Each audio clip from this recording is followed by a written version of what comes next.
सबसे पहले बड़ी खबर लखनऊ से आपको बताएंगे, जहां मंत्रिमंडल विस्तार की चर्चाओं के बीच मंगलवार को सीएम योगी ने राज्यपाल आनंदीबेन पटेल से मुलाकात की है। सूत्रों के हवाले से खबर है कि ओम प्रकाश राजभर, दारा सिंह चौहान और आकाश सक्सेना को मंत्रिमंडल विस्तार में जगह मिल सकती है। सूत्रों के हवाले से खबर है कि दिवाली से पहले 8 मंत्रियों को मंत्रिमंडल में जगह मिल सकती है। जानकारी है कि 9 या 10 नवंबर को योगी मंत्रिमंडल का विस्तार हो सकता है।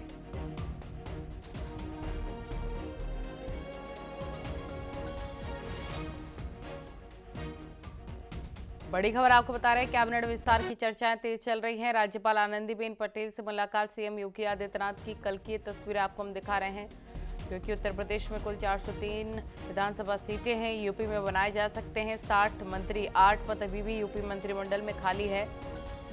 यूपी में सीएम सहित अभी 52 मंत्री हैं।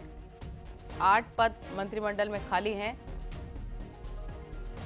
कैबिनेट के जो मंत्री हैं उनकी संख्या 18 है। राज्य मंत्री स्वतंत्र प्रभार की उनकी संख्या 14 है और राज्य मंत्री 20 हैं योगी कैबिनेट में।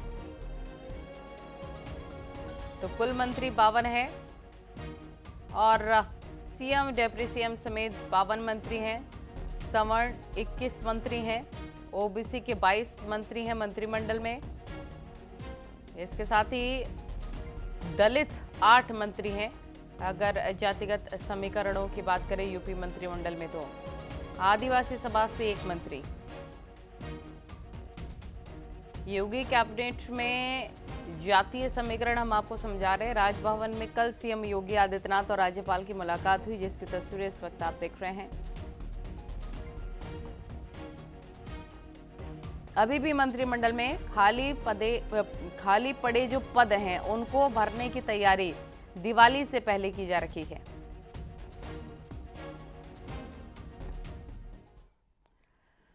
और वहीं सीएम योगी आज मध्य प्रदेश के दौरे पर रहेंगे, जहां सीएम योगी आज चुनाव प्रचार करेंगे। मुख्यमंत्री योगी आदित्यनाथ आज पन्ना, पृथ्वीपुर, उदयपुर और नरसिंहपुर विधानसभा में चुनाव प्रचार करने के साथ पार्टी प्रत्याशियों के समर्थन में जनसभा को भी संबोधित करने वाले हैं।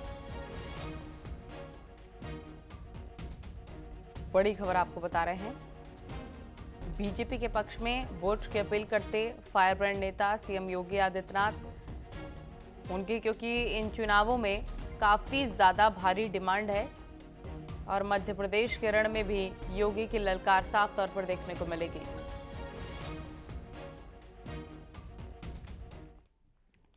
रामनगरी अयोध्या में रामलला के प्राण प्रतिष्ठा समारोह को लेकर देश भर में उत्साह का माहौल है और इस बार दीपोत्सव को भी भव्य करने की तैयारी है।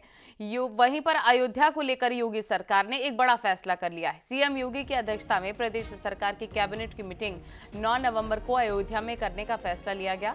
अयोध्या के अंतर्राष्ट्रीय कथाधाम योगी कैबिनेट की बैठक करने का फैसला किया गया।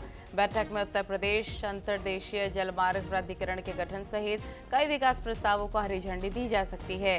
वैसे तो कैबिनेट की बैठक राजधानी में होती है, लेकिन ये दूसरा मौका होगा जब कैबिनेट की बैठक लखनऊ से बाहर किया जाएगा। इससे पहले सीएम योगी लखनऊ से बाहर कैबिनेट बैठक करा चुके हैं। 29 जनवरी 2019 को प्रयागराज में कुंभ के दौरान मेला स्थल पर ही कैबिनेट मीटिंग हुई थी। उस बैठक में योगी सरकार ने मेरठ से प्रयागराज तक गंगा एक्सप्रेसवे का निर्माण कराने का निर्णय लिया था।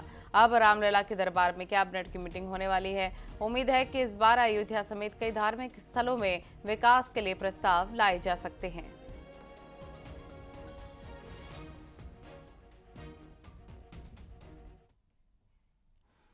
और मंगलवार को दिल्ली में देश के अलग अलग राज्यों के ऊर्जा मंत्रियों का सम्मेलन हुआ। ऊर्जा मंत्रियों के सम्मेलन में केंद्रीय ऊर्जा मंत्री आर.के. सिंह ने यूपी की जमकर तारीफ की। केंद्रीय विद्युत मंत्री ने यूपी की विद्युत व्यवस्था में हुए सुधार और कार्यों की प्रशंसा भी की है और कहा कि यूपी ने पिछले 1 साल में रिकॉर्ड 9% लाइन लॉस कम किया है।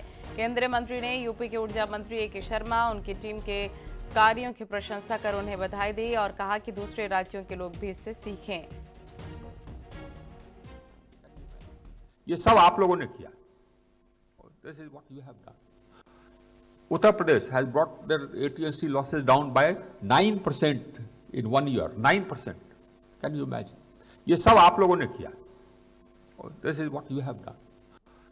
Uttar Pradesh has brought their AT&C losses down by 9% in 1 year. 9%. Can you imagine? ये सब आप लोगों ने किया।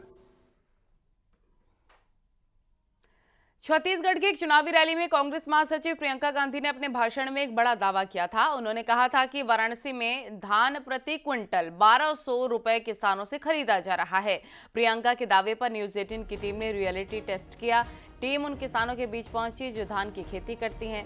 बनारस के रमणा समेत चंदौली जिले में धान की खेती करने वालों किसानों ने बताया वो सब्जियों, गेहूं और धान की खेती करते हैं। उन्होंने बताया है कि केंद्रों पर 2100 से 2300 रुपए के लगभग प्रति क्विंटल धान खरीदा जा रहा है। किसानों ने यह भी बताया कि पहले से पेमेंट भी खासा सुधरी है।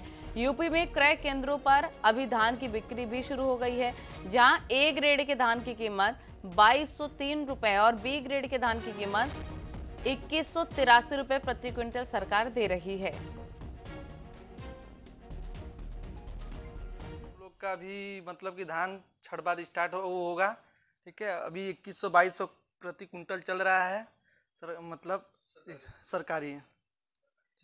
दाम तो लगभग ठीक ठाक मिल रहा। बात यह है कि बहुत समय पर मिल जा रहा है पैसा, और ऐसे हम लोग जब बनिया को देते हैं तो महीना 2 महीना झेलना पड़ता है।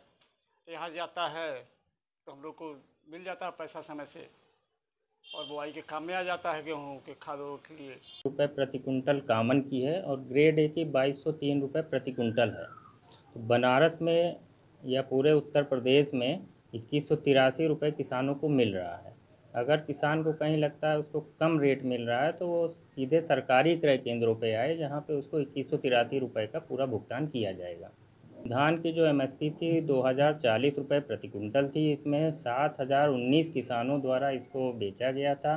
7019 किसान इस योजना से लाभान्वित हुए थे। 45,000 मीट्रिक टन जनपद वाराणसी का टारगेट था और हमने 83% इसको अचीव किया था।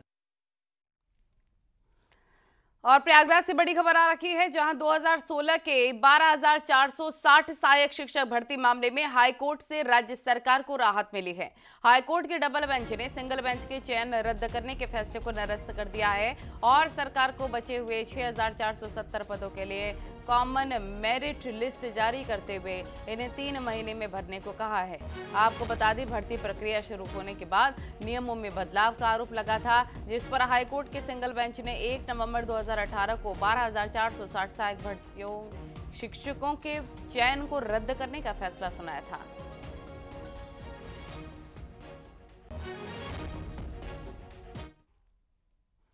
इलाहाबाद हाईकोर्ट में आज वाराणसी के ज्ञानवापी विवाद से जुड़ी याचिकाओं पर सुनवाई होगी। ज्ञानवापी विवाद से जुड़ी 5 याचिकाओं पर इलाहाबाद हाईकोर्ट एक साथ सुनवाई कर रहा है। 3 याचिकाएं 1991 के वाराणसी की अदालत में दाखिल किए गए केस की पुष्णीयता से जुड़ी हुई है, जबकि 2 याचिकाएं एएसआई के सर्वेक्षण आदेश के खिलाफ है। हाईकोर्ट को मुख्य रूप से ये तय करना है कि वाराणसी की जिला अदालत इस मुकदमे को सुन सकती है या नहीं। चीफ जस्टिस प्रीतिकर दिवाकर की सिंगल बेंच मामले की सुनवाई कर रही है।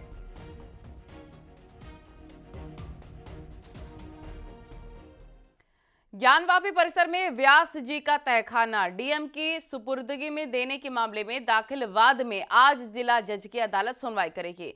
इस वाद में 6 नवंबर को अंजुमन इंतजामिया मस्जिद की ओर से आपत्ति दाखिल की गई थी। आपत्ति दाखिल की गई और वादी पक्ष ने व्यास जी के तहखाने को विपक्षी अंजुमन इंतजामिया मस्जिद द्वारा कब्जा किए जाने की आशंका जताई है। ऐसे में इसे डीएम की सुपुर्दगी में दिए जाने के लिए वाद दाखिल किया गया है। वाद में कहा गया है कि व्यास जी का तहखाना वर्षों से उनके परिवार के कब्जे में रहा। साल 1993 के बाद प्रदेश सरकार के आदेश से तहखाने की ओर बैरिकेडिंग कर दी गई। वर्तमान में नंदी जी के सामने व्यास जी के तहखाने का दरवाजा खुला हुआ है। ऐसे में अंजुमन इंतजामिया मसाजिद कमेटी तहखाने पर कब्जा कर सकती है, इसलिए व्यास जी का तहखाना डीएम की सुपुर्दगी में दे दिया जाए।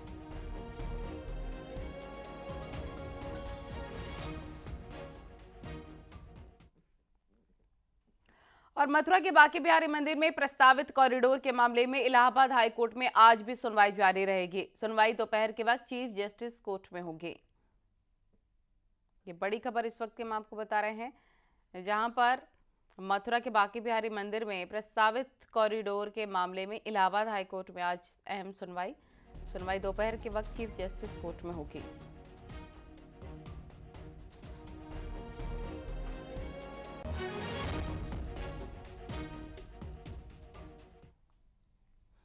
खबरें लगातार जारी हैं, वक्त बहुत ही छोटे से ब्रेक का।